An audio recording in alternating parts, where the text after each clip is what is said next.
Oke, assalamualaikum warahmatullahi wabarakatuh. Waalaikumsalam warahmatullahi wabarakatuh. Perkenalkan, nama saya Didi Riwanto dari Prodi PJKR 5B. Di sini saya kedatangan tamu yaitu atlet-atlet Kabupaten Cirebon.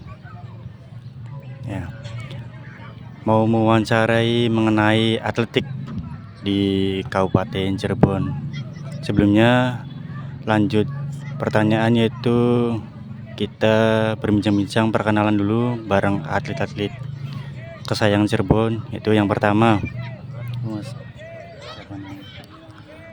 Perkenalkan, nama saya Bagus Subagja, asal saya dari Kabupaten Cirebon. Saya menekuni atletik baru 1,5 tahun. Perkenalkan, nama saya Taufik Hidayat dari Kabupaten Cirebon, Kecamatan Astana Japura.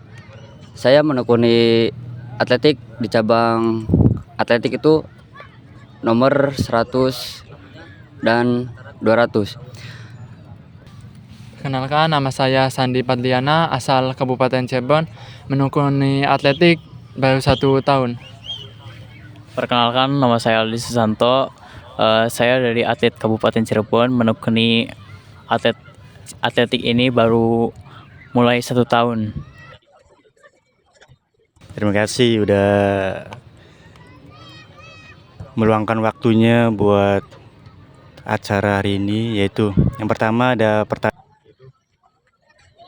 untuk nomor pertama, apa yang menjadi pemicu utama cedera hamstring pada atlet, Mas? Kira-kira apa, Mas? Oke, pemicu utama dari cedera hamstring itu yang pertama kurangnya adanya pemanasan sebelum mulai latihan. Dan yang kedua itu hamstring terjadi ketika ada robekan pada raik dan tegangan pada strain di bagian belakang paha. Oke. Oke, berarti pemicunya itu yaitu kurangnya pemanasan ya, Mas ya? Kurangnya pemanasan. Jadi sangat penting sekali ketika melakukan latihan atau pertandingan itu harus diawali dengan pemanasan yang benar, yang tepat, supaya tidak mengalami yaitu cedera pada hamstring atau yang lainnya. Oke, yang kedua yaitu bagaimana proses pemulihan cedera hamstring menurut Mas? Gimana, Mas? Oh iya, siapa? Bagaimana pemulihan cedera hamstring? Menurut saya dapat memakan waktu beberapa minggu serta beberapa bulan. Nah, tergantung tingkat keparahannya sih. Nah, mungkin untuk istirahat dengan cukup, terus rendam pakai es batu dan konsultasi dengan dokter. Iya, Mas, betul sekali, karena mengalami cedera itu tuh mengatasinya memang harus butuh waktu yang lumayan lama ya. Yaitu ya yang pertama ya konsultasi sama dokter biar tepat penanganan. Terus yang kedua kompres ya, tadi pakai es batu bagus. Terus istirahat yang cukup, jangan terlalu dipaksakan dulu ya ketika melakukan latihan atau apa ketika mengalami cedera. Fokus pemulihan berarti, Mas ya. Oke, yang ketiga yaitu bagaimana peningkatan daya tahan dan otot untuk mencegah lari itu bagaimana, Mas? Pengenang. Ya, sebelum melakukan aktivitas olahraga, melakukan pemanasan yang cukup terlebih dahulu. Setelah itu, otot-otot tersebut lebih dilatih dengan strength training, penguatan, dan lain-lain. Oke. Jadi menurut Mas itu untuk meningkatkan daya tahan itu ya Ya. pemanasan yang ya sebelum melakukan latihan atau pertandingan, nanti harus pemanasan terlebih dahulu, melakukan stretching ya, melakukan running ABC ya, melatih otot-otot untuk kekuatan ya. Berarti emang harus sesuai aturan yang disesuaikan dengan pelatih, program-program yang harus dilaksanakannya, harus dilaksanakannya setiap harinya. Jadi itu untuk atlet yang di luar sana yang lagi berproses, lagi berjuang untuk mengharumkan nama baik kota kelahirannya. Yaitu yang pertama, kalian harus fokus sama tujuan, fokus sama program pelatih, arahan pelatih, lalu pemanasan yang tepat, yang benar biar mendapatkan hasil yang memuaskan. Oke, yang berikutnya yaitu di mana Anda melakukan rehabilitas setelah mengalami cedera, Mas. Di mana Mas kira-kira? Untuk melakukan rehabilitas cedera hamstring itu biasanya kita konsultasikan dulu kepada dokter, dan kalau di rumah itu kita melakukan perendaman otot kita yang cedera dengan air es.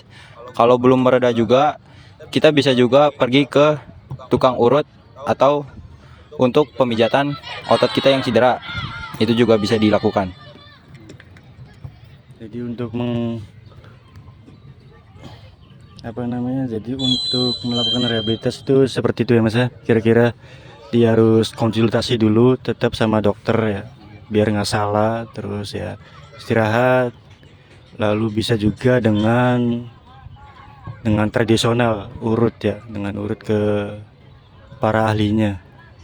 Itu biar sembuh seperti semula. Itu pertanyaan berikutnya. Mengapa Anda memilih untuk melanjutkan karir sebagai atlet setelah mengalami cedera, Mas? Kira-kira bagaimana? Tujuannya gimana? Menurut saya, mengapa Anda memilih untuk melanjutkan karir sebagai atlet setelah mengalami cedera? Iya. Melanjutkan karir sebagai atlet setelah cedera bukan hanya soal fisik, tapi juga tentang mentalitas yang kuat, keberanian menghadapi tantangan, dan dedikasi terhadap impian. Cinta terhadap olahraga, ingin menjadi inspirasi karir dan masa depan. Jadi motivasinya begitu ya Mas ya, untuk Iya. ketika kita sudah pernah mengalami cedera mau bangkit lagi ya, itu motivasi utamanya berarti harus ditingkatkan ya. Seperti ya itu tadi yang udah disampaikan sama Mas, itu ya bukan masalah itu ya, berarti kecintaan kepada olahraga tersebut ya. Bagaimana caranya kita terus berkarir walaupun kita sudah mengalami cedera, bagaimanapun kita punya rasa cinta kepada olahraga. Jadi mungkin harus itu lagi gemblang lagi ketika kita merasakan down ya, mengalami. Oke. Kayak pertanyaan berikutnya yaitu bagaimana cara mengatasi rasa tegang atau panik ketika kita di dalam pertandingan. Itu kan biasanya ketika udah masuk ke stadion tuh banyak penonton, banyak pendukungnya kan, pasti kita merasakan namanya panik tegang ketika lihat down, ketika lihat lawan-lawan kita satu lintasan, sepatunya bagus, pakaian bagus segala macem, ketika pemanasan lihat ya biasanya merasakan itu down ya Mas. Kira-kira untuk mengatasi hal-hal tersebut tuh bagaimana Mas? Kalau untuk mengatasi rasa ini masuknya rasa tidak percaya diri ya Mas. Kalau untuk mengatasi rasa tidak percaya diri itu ya kita harus percaya pada diri kita. Kita sudah berlatih selama ini, masa ya kita ngedown gara-gara lihat lawan kita, entah dari postur, dari skill, dari apa. Kita harus percaya pada diri kita karena kita sudah berlatih. Kita harus yakin, bawakan yang terbaik. Ingat tujuan kita harus menjadi pemenang. Jangan karena melihat musuh kita menjadi down, rasa percaya diri kita hilang. Dan yang utama itu berdoa, minta restu orang tua, dan minta instruksi pelatih. Kalau ada kesalahan kita minta revisi, dan kita harus langsung terapkan di situ agar kita bisa memperbaiki. Karena biasanya itu dalam pertandingan pasti ada kesalahan, dan kita itu harus meminta untuk membenarkan kesalahan kita itu agar bisa menjadi lebih baik lagi dan bisa lebih percaya diri lagi untuk kedepannya. Intinya jangan melihat musuh dari covernya, tapi kita harus percaya pada diri kita kalau kita itu bisa. Oke, terima kasih Mas. Benar ya yang disampaikan sama Mas itu, untuk mengatasi rasa tidak percaya diri ketika di dalam pertandingan itu memang harus dikuatkan lagi tujuan utama kita di dalam pertandingan tersebut. Masa aja kita udah latihan beberapa bulan, beberapa tahun, kita udah hari hanya aja mental kita emang bener-bener dibentuk di situ. Mungkin ya salah satunya seperti itu. Jadi fokus lagi ke goal, tujuan kita. Kenapa kita masih berjuang di atlet ya itu harus gimana caranya kita harus jadi juara, mengharumkan nama baik kota kelahiran kita ya. Di restu dari orang tua itu paling utama untuk membangkitkan motivasi pada diri kita ya Mas ya. Gitu. Dia memang sangat penting itu.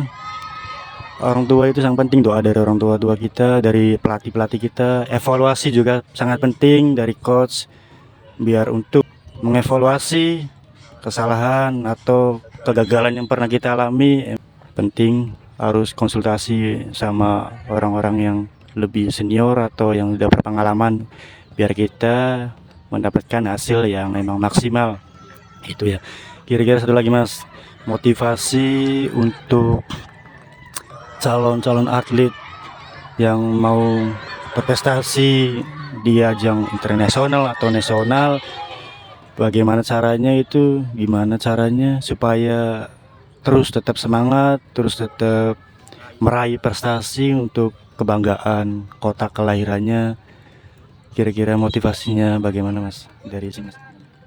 Kalau dari saya, motivasi dari saya terus berlatih, jangan hiraukan apa kata orang, tetap jadi diri kita sendiri, terus berproses, ingat tujuan kita, dan insya Allah itu semua bakal tercapai kalau kita tetap meminta doa kepada orang, rajin berdoa kepada Allah, dan tetap balik lagi ingat tujuan kita. Itu. Ya, untuk motivasi dari saya, tetap konsisten, fokus pada kita sendiri, jangan bandingkan kita dengan yang sudah levelnya jauh di atas. Fokus pada kita sendiri, perbaiki, evaluasi, dan lebih konsisten lagi ke depannya. Sekian.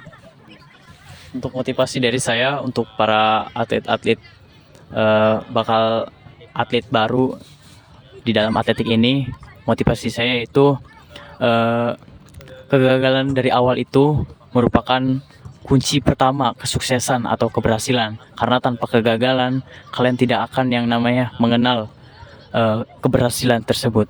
Sekian. Oke, luar biasa, motivasinya mantap.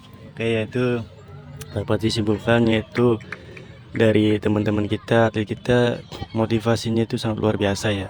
Kembali lagi ke goal, tujuan kita. Kita ini harus siap fisik, siap mental.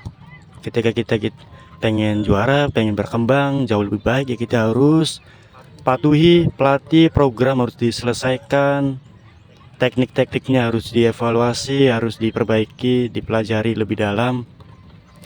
Latihan yang konsisten, yang disiplin, terutama untuk peningkatan kekuatan, kecepatan, fisik, mental, dan sebagainya. Emang perlu, gagal itu perlu, bukan orang sukses itu nggak ada gagal, pasti pernah mengalami kegagalan. Dari kegagalan tersebut ya kita dapat belajar, dapat berevaluasi untuk kedepannya supaya tidak terulang lagi kegagalan tersebut. Jadi ya itu motivasinya untuk teman-teman, saudara-saudara, adik-adik yang sedang berjuang untuk membanggakan kedua orang tua, membanggakan kapten kota kelahiran kalian di dalam atletik, yaitu latihan yang disiplin, terutama berdoa. Sekian mungkin dari kami.